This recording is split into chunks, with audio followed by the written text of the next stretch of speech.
Hammaga salom. Kecha Alisher barchaga challenge beruvdi va challenge'ni bajarganga 500 almas joyida tashlab berishini aytib o'tgandi. Mana videosi. O'zida o'ynab chiqdi.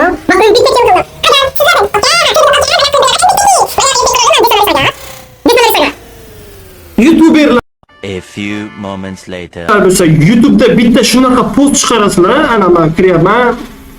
Klassическийda o'ynab chiqyapman. Bo'ltamiz mana shunaqa deb. Video chiqarasan. Agar haqiqatan ham bo'lsa, ili video qilib chiqarasan. Instagramda, любой joyda shuni o'ynab chiqarsa ko'rsatasizlar boshidan oxirigacha. Chiroyli qilib montajlar qilib. Haqiqatan ham Yumpikda top-1dan, boshidan top-1dan o'stalaringiz va o'shalarni joylashtirasizlar. Agar haqiqatan ham qilib bo'lsalaringiz 500 olmasin mendan. Faqat mana tagida metka qilasizlar, pastda atmetka qilasizlar. Bo'ldi. Любой joy. Agar haqiqatan qilib bo'lgan bo'lsalaringiz agar Yumpikda o'zida 500 olmasin mendan. Ketdim. Xullas, men bu challenge'ni bajarishga harakat qildim, uddaladimmi yoki yo'q, buni video davomida ko'ramiz siz. Ungacha videoga like va podpisatsiya tugmalarini bosib qo'ying, bo'lmasa biz boshladik.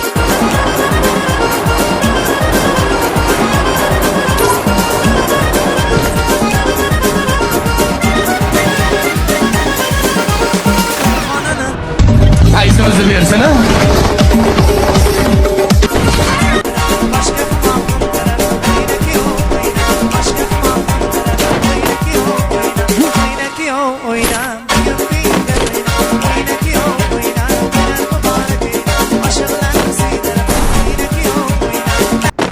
Ovozing kelmayapti, nega? Namiga sikaysan harlomini. O, ana endi zo'r keldi. Bo'ldi.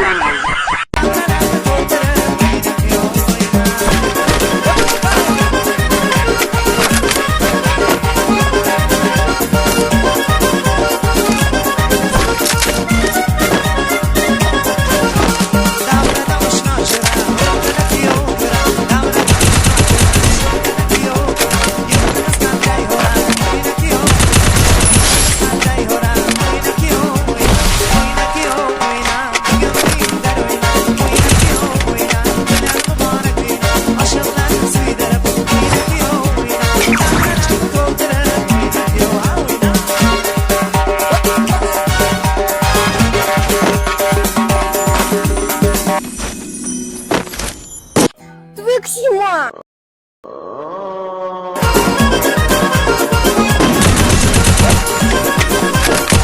Double kill!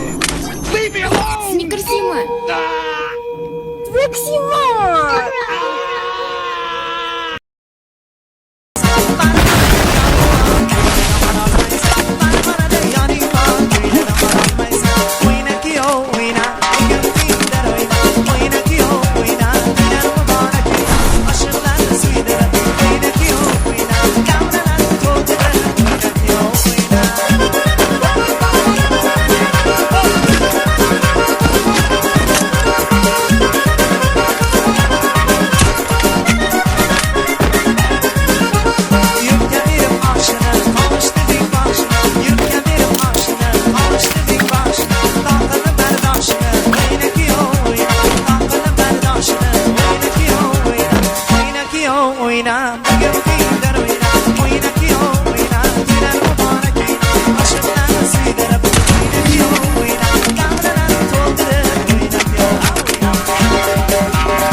Opanga muni.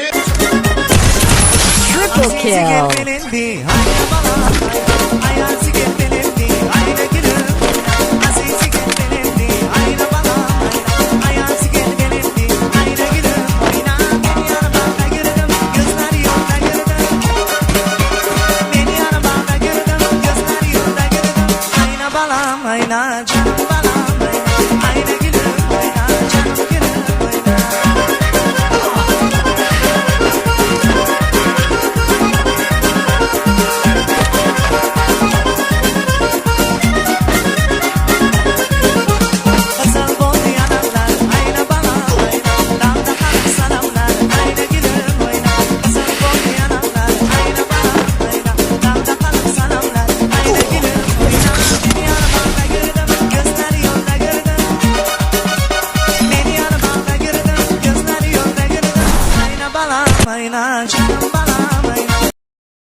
Hocam masala bu aferiysen desem kızıl cin.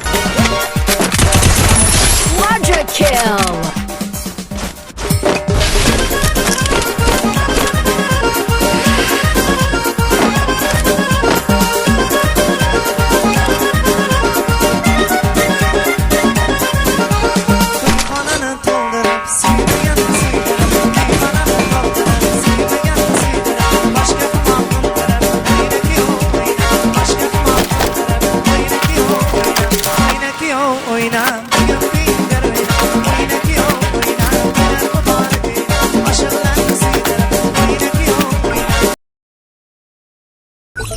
Assalamu alaikum Uzbekistan.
Sevmegen sevdirib, meyxonani to'ldirib, sevmagan sevdirib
Challenge bajarildi. Agar Alisher 500 almazni beradigan bo'lsa, men bitta obunachilarimga 200 almazli sovg'a podarka beraman. Qani ko'ramiz, Alisher gapida turadimi yoki yo'q. Agar video sizga ozgina bo'lsa ham yoqqan bo'lsa, like va podpiskani bosib qo'yasiz degan umidaman. Keyingi videoda ko'rishguncha